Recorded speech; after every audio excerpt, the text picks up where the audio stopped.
في لحظة بتيجي فجأة كده، تصحى تبُص على الشغل اللي أنت كنت بتحبه، تحس فجأة إنه بقى تقيل في تُقل جبل، مش وِحِش، مش غلط، لأ، لأ، تقيل، تحس إنك بتجُر نَفْسك جَر كده عشان تفتح لابتوب، حتى مثلًا الفكرة اللي كانت بتطلع لوحدها قبل كده بقت محتاجة مجهود غير طبيعي، وتشجيع وكوباية قهوة وحاجة حلوة، فلو الإحساس ده عدّى عليك أو أنت عايشه دلوقتي، يبقى الحلقة دي ليك.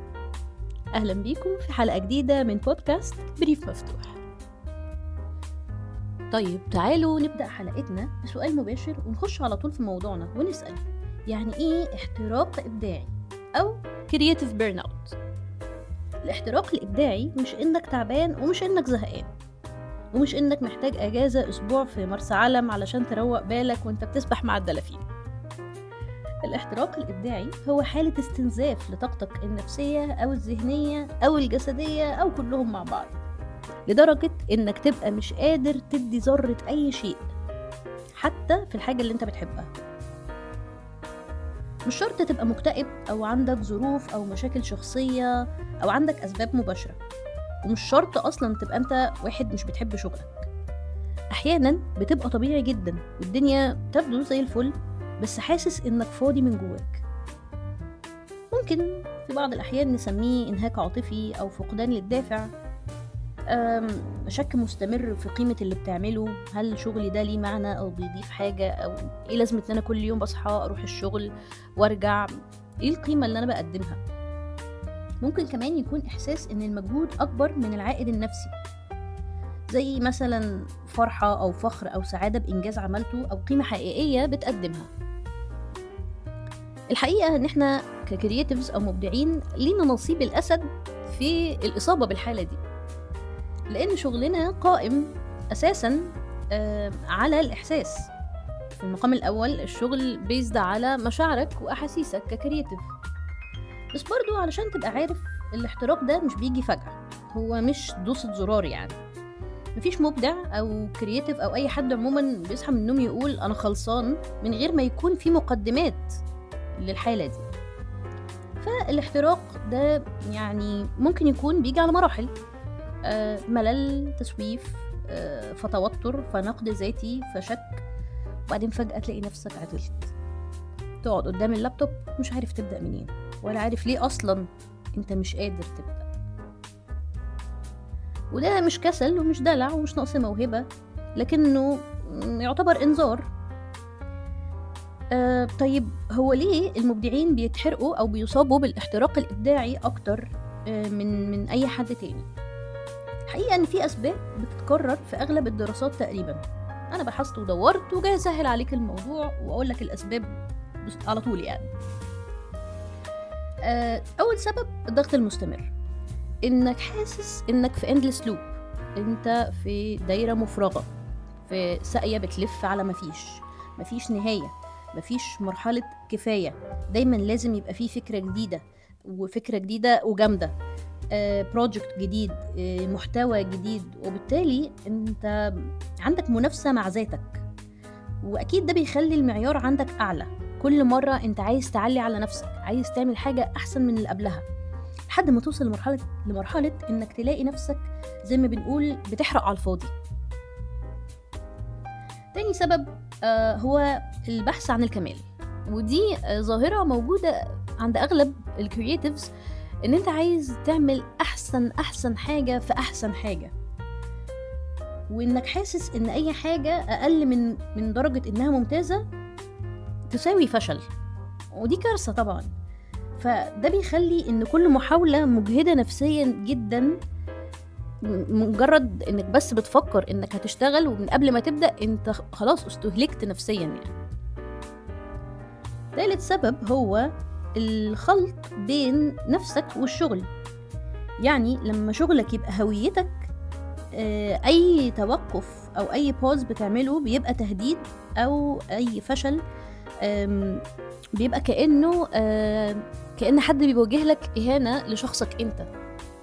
رابع سبب هو غياب المساحة، يعني مفيش لعب، مفيش تجربة بلا هدف، مفيش وقت تعمل حاجة مختلفة من غير ما يكون ليها سبب مهم وجوهري يعني، من غير ما تطلع منها بحاجة، من غير ما تاخد نتيجة ملموسة بإيدك. كل حاجة بسبب، أنا بشتغل عشان أسلم، أنا هسلم علشان أنجح، أنا هيبقى الموظف المثالي، أنا هاخد بونس، أنا فأنت ما عندكش مساحة ليك أنت إنك تعمل حاجة لنفسك. كل تجاربك ما عندهاش هدف رئيسي أو مادي ممسوك بالإيد. طيب خلينا نروح دلوقتي لحاجة مهمة قوي، وهي يعني الحقيقة تعتبر محور كتابتي للحلقة دي، وهي أنواع الكرياتيف بيرن اوت، أنواع الاحتراق الإبداعي. مش كل الاحتراقات الإبداعية يعني شبه التانية، وحبيت ان انا اميز بينهم واديك الانواع عشان برضو تبقى عارف انت من انهي نوع فتقدر تحل المشكله. في نوع من الاحتراق بيبقى من كتر ضغط الشغل او من كتر الشغل نفسه، ده طبعا اوضحهم واشهر نوع، اللي هو بيبقى ناتج عن ضغط ديدلاينز، طلبات كتير، ارهاق، زنقه وقت، تشتت، تاسكات كتيره وانت متشتت بينهم، التاسكات الكتيره دي اصلا مختلفه عن بعض فانت قاعد بتجري رايح جاي. ده اشهر انواع الكرياتيف بيرن اوت اللي بيحصل. في نوع تاني هو الاحتراق اللي من كتر التفكير. طبعا بطبعنا ككرياتيفز اغلبنا اصلا اوفر ثينكرز، فتلاقي نفسك قاعد طول الوقت بتحلل، بتقارن، بتشكك في قدراتك، او حتى عندك سوء لتخطيط لوقتك لحد ما افكارك تتوقد قبل ما تطلع للنور. في نوع تاني يعني أخطر شوية وعميق شوية، وهو احتراق المعنى، أو إنك تسأل نفسك هو أنا بعمل ده ليه؟ هل ده فعلا اللي أنا عايزه؟ ولا أنا مكمل عشان متعود؟ عارف أسئلة بعد 12 بالليل بتاعت كيف بدأ الخلق؟ هو ده اللي هو بنسميه احتراق المعنى، وده شديد الخطورة الحقيقة، لانه بيحتاج انك تعرف فعلا انت بتعمل كده ليه، وبتشتغل الشغلانه دي ليه، وناوي تكمل ولا لا، وتقعد في قاعده مع نفسك وجاوب بصراحه، مش اجابات ترضي الايجو بتاعك ولا اجابات نموذجيه اللي هي بتتكتب في الكتب، علشان برضو يعني النوع ده مش هيتحل غير كده. مش هيتحل مثلا باجازه، حتى لو طلعت شهر قعدت في المالديفز، يعني لازم تعيد النظر وتعيد تقييم ذاتك. وعشان نكون منطقية أكتر، في فاكتور مهم قوي حاليا، وهو الاحتراق في زمن السوشيال ميديا. زمان الاحتراق كان ممكن يجي بعد سنة، سنتين، 5، لكن دلوقتي الاحتراق بيجي بعد شهور أو حتى أسابيع قليلة. طيب ليه؟ أو إيه علاقة ده بالسوشيال ميديا؟ ببساطة لأن أنت شغلك دايما معروض، دايما قابل للمقارنة، دايما الناس بتعمل له شير أو بتقول عليه حلو أو وحش، حتى لو أنت ما طلبتش رأيهم، حتى لو أنت أصلا مش عارضه عليهم هم، ولكن الشغل موجود ودايما معرض للتقييم. فيعني في الحالة دي الكرياتيف أو المبدع أصبح منتج ومسوق ومحرر وإديتور ومحلل أرقام واستراتيجيست ومصدر للإنسبايريشن للي حواليه، كل ده وممكن كمان حاجات تانية أكتر في نفس الوقت. فبقيت مطالب بكتير، وبقيت في سباق انت مش عارف بدايته، مش عارف نهايته، مش عارف انت أصلا بتجري ليه. وأكتر إحساس مرهق حاليا هو إنك حاسس إنك متأخر، حاسس إنك متأخر في السباق ده، مش عارف انت متأخر على ايه ومتأخر ليه، وهل التأخير ده مضر أو مفيد، بس انت دايما حاسس ان اللي زيك او في احيانا كمان اللي اصغر منك سابقينك بكذا مرحلة.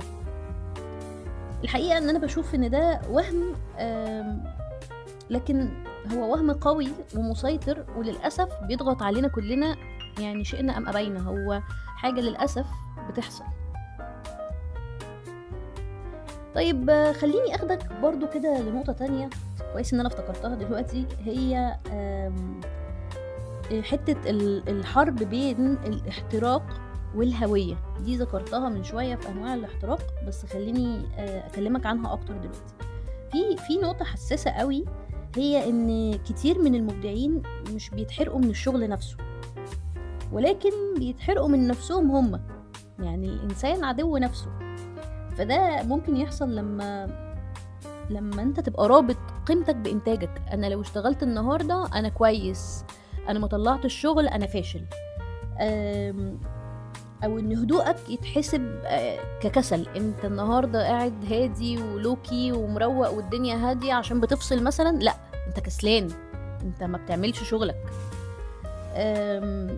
او ان انت تبقى يعني الهدوء او الصمت عامه، ان انت فكره انك تفصل، يعني ان ده يتحسب عليك انك النهارده انت ما اتحركتش انت فاشل. فساعتها اي بوز او اي وقفه صغيره بسيطه جدا بتبقى بينك وبين نفسك تعتبر تهديد لهويتك انت. طيب هو ليه النوع ده من الاحتراق ممكن يبقى مخيف شوية؟ لأنه بيهز سؤال في جوهر شخصيتك، هو إنك تسأل نفسك هو أنا أبقى مين لو ما كنتش بشتغل الشغلانة دي؟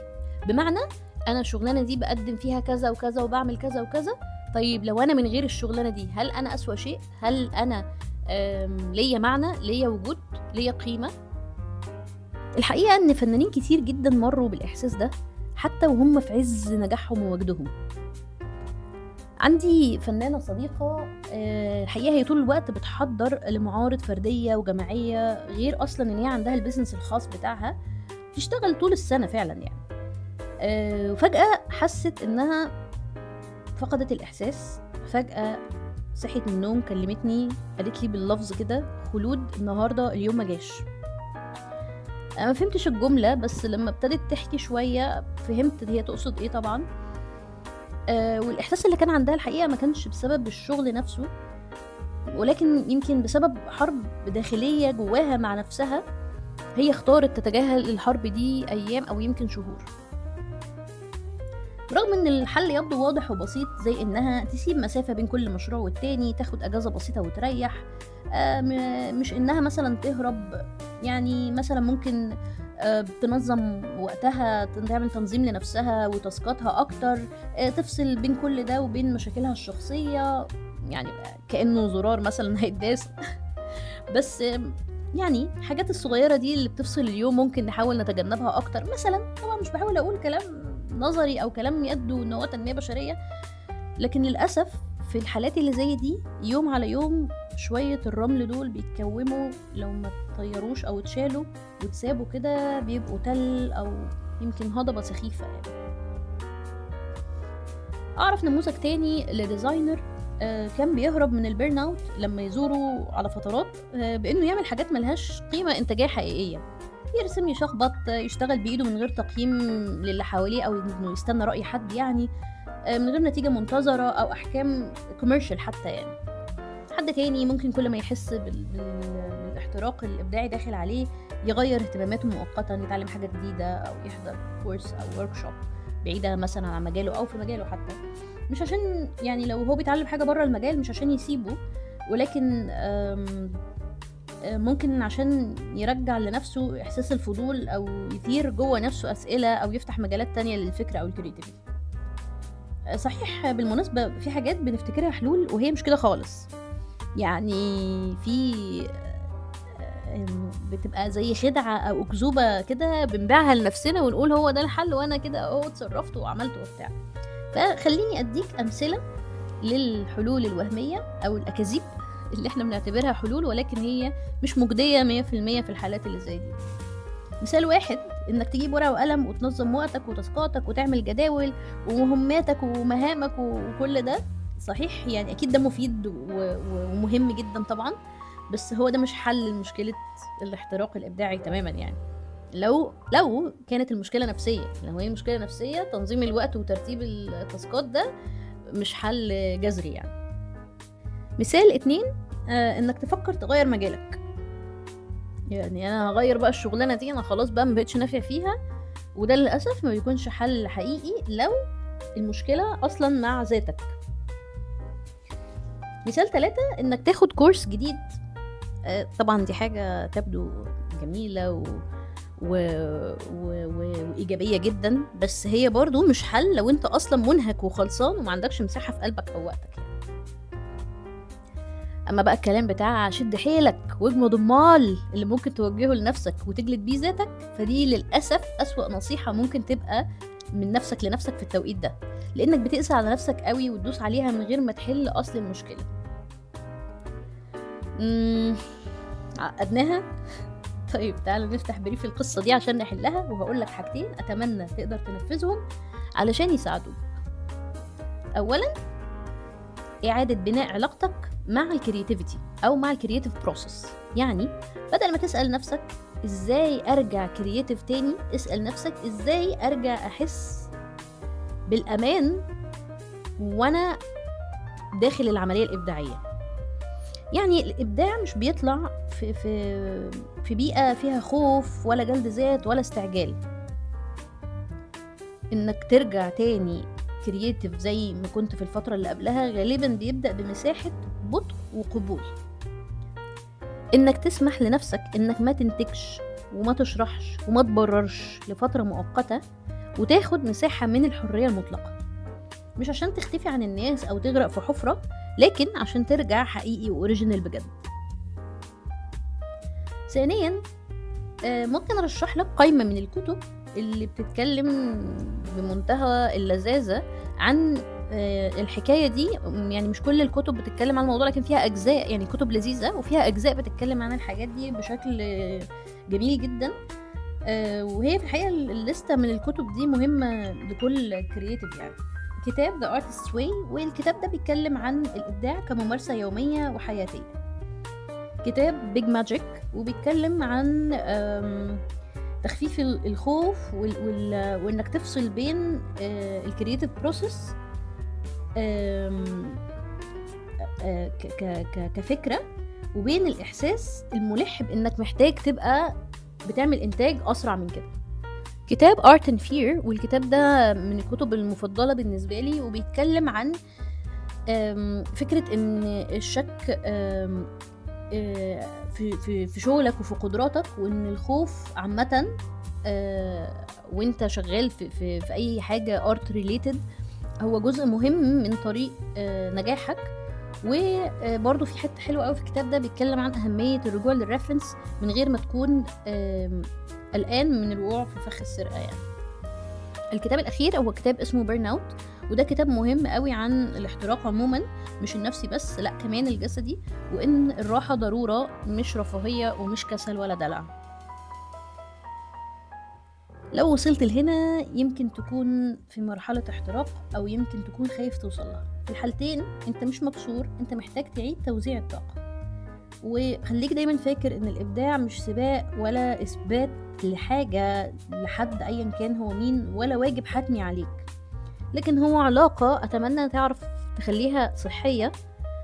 وأي علاقة في الدنيا محتاجة صيانة وترميمات، يعني علشان هي مش مكنة ولا حاجة ليها عمر افتراضي.